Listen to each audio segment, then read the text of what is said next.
Diana. Can you hear me okay?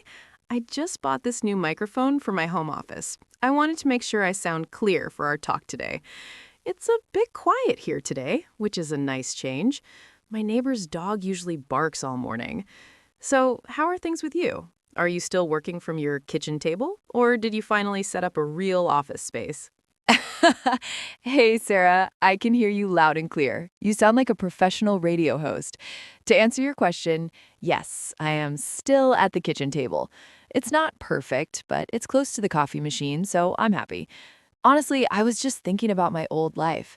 Do you remember when we had to wake up at 6 a.m. every day? I used to spend an hour on the bus and another 30 minutes walking. Now my commute, which is the journey to work, is just 10 stops from my bed to this chair. It saves me so much time. I feel like I have more energy because I'm not fighting for a seat on a crowded train every morning. That is definitely the biggest advantage for me. But I have to ask you, do you ever find it hard to stop working? Since your office is in your house, do you feel like you are always at work? Hold on, hold on. Before we jump in, let's just welcome our sweet listeners. So, hey everyone, welcome back to Grandpa English Channel. I'm your friend Sarah. And I'm your friend Diana, as you heard, of course. Yeah. Before we get into the conversation, just take a second and hit the subscribe button so you can follow along and enjoy more real English conversations like this one. Yep. All right. So today's conversation is about something that almost everyone has an opinion on now, whether they love it or hate it. We're talking about remote work, working from home, that whole shift that happened quietly and then suddenly became normal. Yeah, and what I like about this topic is that it's not just about work. It's about lifestyle, mindset, habits, even how people see themselves. Because working remotely doesn't just change where you sit, it changes how you live your day. Exactly. And I think a lot of people imagine remote work in a very simple way. Like, oh, you wake up, open your laptop, work a few hours, and that's it. But the reality is much deeper than that.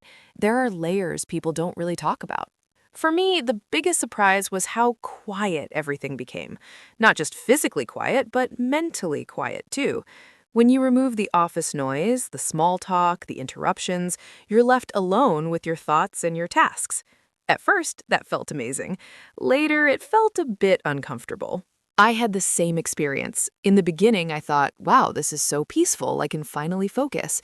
And I really could. But after some time, I realized that silence also makes you more aware of yourself.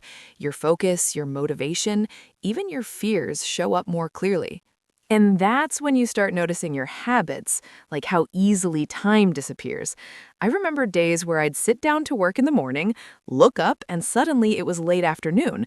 No clear breaks, no clear ending, just work flowing into life. That blending is dangerous if you don't manage it well, because when your home becomes your office, it's very easy to feel like you're always at work, even when you're not actively doing anything. Your brain never fully shuts off. Right. And people don't talk enough about that mental load. You might not be physically tired, but mentally you feel heavy, like you're carrying unfinished tasks with you all day, even while you're trying to relax. I think that's why remote work demands a different kind of discipline, not the strict external kind we're used to, but internal discipline. You have to decide when to start, when to stop, and when to step away, even when no one tells you to. And honestly, that took me a long time to learn. In the beginning, I thought working longer hours meant I was doing a better job. I felt guilty if I wasn't available all the time. It took a while to understand that availability isn't the same as productivity. Yeah, that guilt is real, especially when you know people still associate real work with being in an office. You feel like you have something to prove, even if no one is actually questioning you. Exactly. So you push yourself harder than necessary. You answer messages late, you delay rest, and slowly you realize you're burning out, quietly. What helped me was redefining what a good workday looks like. Not how many hours I worked, but how focused I was, how I felt at the end of the day, and whether I still had energy for my life outside work. That shift changes everything because remote work isn't about escaping effort. It's about working in a smarter, more human way, if you allow yourself. And that's the key phrase, if you allow yourself. Remote work gives you freedom, but it doesn't teach you how to use it. You learn that through mistakes. A lot of mistakes. A lot. A lot of mistakes, like thinking you can work from bed and still be productive, which, by the way, is a lie I told myself for a very long time. Same. The bed feels productive for exactly 10 minutes. After that, your brain is like, all right, if we're here, we're sleeping. No discussion. Exactly. And then you're half awake, half working, answering emails like, sure, sounds good, but you don't even remember what the email was about. Yes. I once reread an email I sent and thought, wow, who wrote this? It was polite, but completely empty. No meaning, just words trying to look professional. That's another funny thing about remote work. You become very aware of your own energy levels. There's no hiding behind office noise or pretending to be busy. If you're tired, you feel it immediately. And you see it in your habits too. Like suddenly your coffee breaks become suspiciously long. You're not even drinking coffee anymore. You're just holding the cup and staring into space, questioning your life choices. Yes. You're like, am I thinking or am I just existing right now? And 5 minutes later, you realize you've been standing in the kitchen doing absolutely nothing. Those are the moments when remote work feels very human. Messy, unstructured, a little chaotic, not that perfect Instagram version where everything looks calm and productive. Oh, don't get me started on that. Those photos where someone is working on a laptop at the beach, that's not work. That's pretending to work for 5 minutes, then closing the laptop forever. Exactly. Sand, sun, noise, bad Wi-Fi. Yeah, super productive environment. But jokes aside, I think those unrealistic images mess with people's expectations. They start remote work thinking it will magically fix everything, and then they feel disappointed when it doesn't. Yeah, because remote work doesn't remove problems, it just removes distractions, and suddenly all your problems are right there with you. That sentence should come with a warning label. Remote work may cause self-awareness. Very accurate. You start noticing how easily you procrastinate, how often you check your phone, how quickly you get distracted. And also how hard it is to stop. I used to say, I'll just finish this one thing, and then suddenly it's late and I'm still sitting there like, okay, maybe one more thing. That one more thing is dangerous. It's never just one thing, it's five things and emotional exhaustion. Exactly. And the funny part? You don't even feel productive after. You just feel tired and slightly annoyed with yourself. Which is why learning when to stop is probably the hardest skill in remote work. No one teaches you that. There's no bell ringing, no coworkers packing up, no office lights turning off.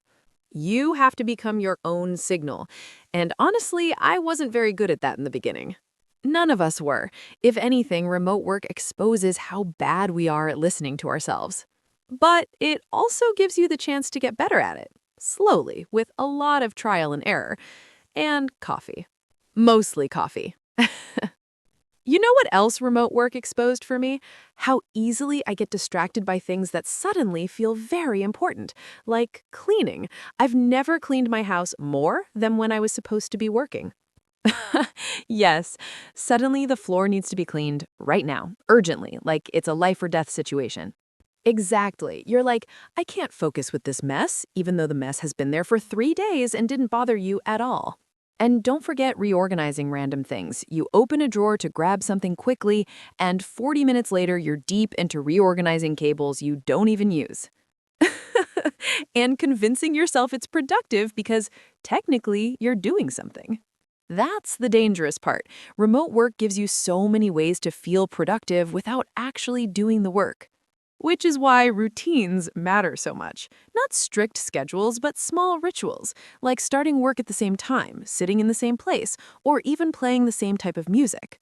I agree, my brain needs signals. If I sit anywhere, anytime, doing anything, my brain gets confused. It's like, are we working? Are we relaxing? Are we just vibing? Yes, and when your brain is confused, it chooses the easiest option, which is usually not working. Another thing no one talks about enough is communication. Working remotely changes how you communicate with people. You don't have tone, body language, or quick clarifications. That's so true. You send a short message and then spend the next hour wondering, did that sound rude? Was that too direct? Should I have added a smiley face? The overthinking is real. I once added a smiley face to a very serious message and immediately regretted it. I was like, why am I smiling about deadlines? And then you start reading messages in the worst possible tone. Someone writes, okay, and you're like, okay, what? Are they mad? Are they disappointed? Are they quitting? Exactly. Remote work turns everyone into a part-time mind reader. Which is why being clear and kind becomes so important. You learn to over-communicate a little, not to explain yourself constantly, but to avoid unnecessary tension. And honestly, that's a good skill to have in general. Remote work forces you to become more intentional with your words. It also forces you to become comfortable being alone with yourself. No distractions, no constant conversations, just you, your thoughts, and your responsibilities. That part can be uncomfortable, but also powerful. You learn what kind of environment you need, what kind of pace works for you, and what drains you. And once you know that, it's hard to unlearn it. That's why so many people struggle to go back to traditional office work. Yeah, once you taste flexibility, it's very hard to give it up. Even if remote work isn't perfect, the freedom hits differently. I think that's why the future of work won't be one size fits all. Some people thrive in offices, others at home, and some need a mix of both. The real goal isn't remote work itself, it's having control over how you work and how you live. And that control comes with responsibility, which honestly is both exciting and terrifying. Very true. Freedom sounds amazing until you realize you're the one in charge now. No manager to blame, no schedule to hide behind. Just you and your decisions. And once you realize that, you also realize something else. You can't lie to yourself anymore. If you're not working, you know you're not working. Yeah, there's no pretending, no fake typing, no opening random files just to look busy. Exactly. In an office, you could sit there, look serious, maybe frown a little, and everyone would think you're doing something important. At home, if you're scrolling, you're scrolling. That's it. And the funny thing is, sometimes you need that scrolling break, but your brain turns it into a full event. 5 minutes becomes 20, 20 becomes, wow, why am I watching videos about people organizing their fridges? And somehow, those videos feel very educational in the moment. You're like, this is inspiring. I might need this one day. Remote work really tests your self-control. Not in a dramatic way, but in small, quiet moments like that. And those small moments add up. That's why I think remote work rewards honesty. If you're honest about how you work, you can fix things. If you keep lying to yourself, it slowly falls apart. That's true. I had to admit that I work better in shorter, focused sessions. Long hours don't work for me. Once I accepted that, my productivity actually improved. Same here. I stopped forcing myself to work like everyone else. I started working with my energy instead of against it. And that's something office culture rarely allows. You have to fit into a schedule, even if your brain is completely offline. Remote work gives you flexibility, but it also asks you to know yourself. And honestly, most people don't at first. No, you learn by failing a little. Okay, maybe a lot. But that's part of the process. Remote work isn't something you master in a week. It's something you grow into. And along the way, you start appreciating small things, like working in silence, or choosing your own background music, or wearing comfortable clothes without thinking about it. That alone improves your mood. It's hard to explain how much energy you save when you're not performing all day. Performing is the right word. Office life sometimes feels like acting. Remote work feels more real. More human. Messy, flexible, imperfect. And surprisingly honest. Which is probably why it scares some people. Yeah, because freedom shows you who you really are. And when freedom shows you who you really are, it's not always flattering. Sometimes you discover that you're great at starting things and not so great at finishing them. Yes. You open 5 tabs, start 3 tasks, feel very motivated, and somehow finish none of them. Exactly. By the end of the day, you're exhausted, but when you look back, you're like, what did I actually do today? That question hurts a little, especially when the answer is, I thought about working a lot. Remote work creates professional thinkers, thinking very deeply about not working. But jokes aside, that's where planning becomes important. Not complicated systems, just simple priorities. One or two things that actually matter that day. I had to learn that the hard way. I used to write long to-do lists just to feel productive.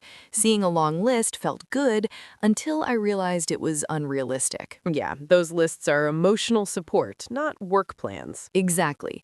Once I started focusing on fewer tasks, I felt calmer, less pressure, less disappointment at the end of the day. And that calm affects everything.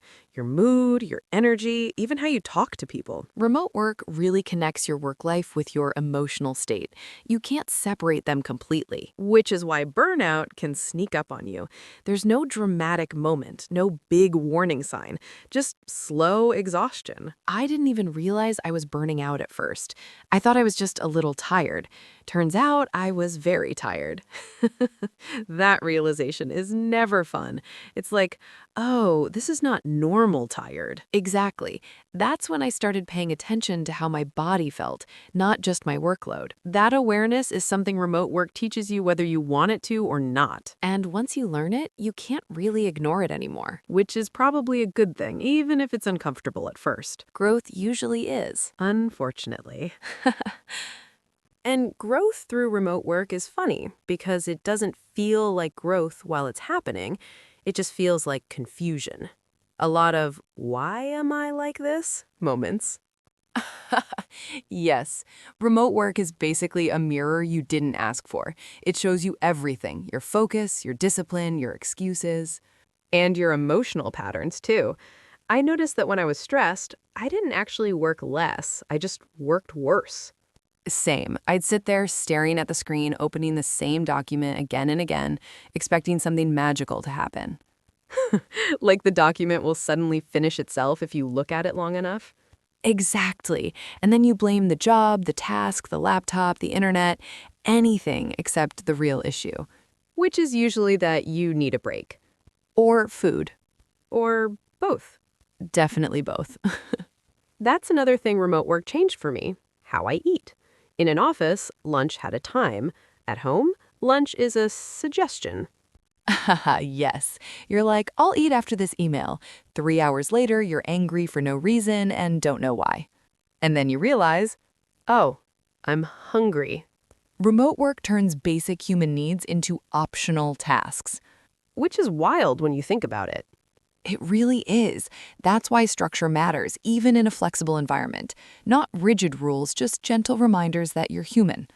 I like that. Gentle structure. Not pressure, not guilt, just support. Exactly, because the goal of remote work isn't to squeeze more productivity out of yourself. It's to build a sustainable way of working. And sustainability is not exciting. It doesn't look good on social media. No. No one posts, I worked calmly today and stopped on time. But that's actually success. The real kind. And once you experience that, your definition of success changes. You stop chasing intensity. You start valuing consistency. Which, honestly, feels way better in the long run. And way healthier. Consistency sounds boring until you realize how peaceful it is. No dramatic highs, no emotional crashes, just steady progress. Which honestly felt strange to me at first. I was used to chaos. Haha, same. When things became calm, my brain was like, is something wrong? Why does this feel quiet? Exactly. You almost miss the stress because it feels familiar. Remote work really messes with that mindset.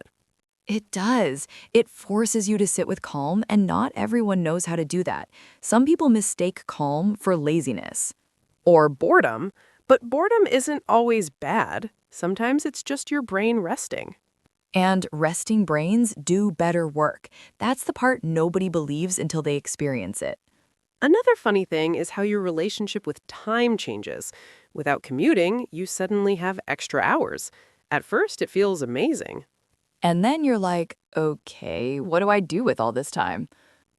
Yes, you think you'll read books, learn new skills, work out every day, and then you end up just staring at the wall for 10 minutes. Which is still better than sitting in traffic, by the way. Oh, 100%. Staring at a wall in peace beats being angry in a car. Remote work gives you time, but it doesn't give you purpose. You still have to decide how to use that time. And that can feel overwhelming. Too many choices suddenly. That's why routines outside of work matter too. Not just work routines, but life routines. Like having something to look forward to after work. Exactly. Otherwise, your days start feeling flat, comfortable, but empty. And comfort without meaning gets old fast. Remote work really pushes you to build a life, not just a job. Which is a big responsibility and kind of scary. Yeah, no office happy hours to save you. No, how was your weekend conversations by the coffee machine. Just you and your calendar. That's when you realize how important social connection actually is. And how easy it is to neglect it. Remote work doesn't isolate you by default, but it can if you let it. Which is why you have to be intentional with people. Scheduling calls, meeting friends, leaving the house. Even small things help, just hearing another human voice sometimes. Especially when you've been talking to yourself all day. Yeah, that moment when you finally speak and your voice sounds weird. Like, is this what I sound like? Remote work, turning everyone slightly awkward, But also more self-aware. which is probably worth it. So if we really think about it, remote work isn't the dream people imagine, and it's not the nightmare some people fear either. It's just real. It gives you freedom, but it also asks you to grow up a little.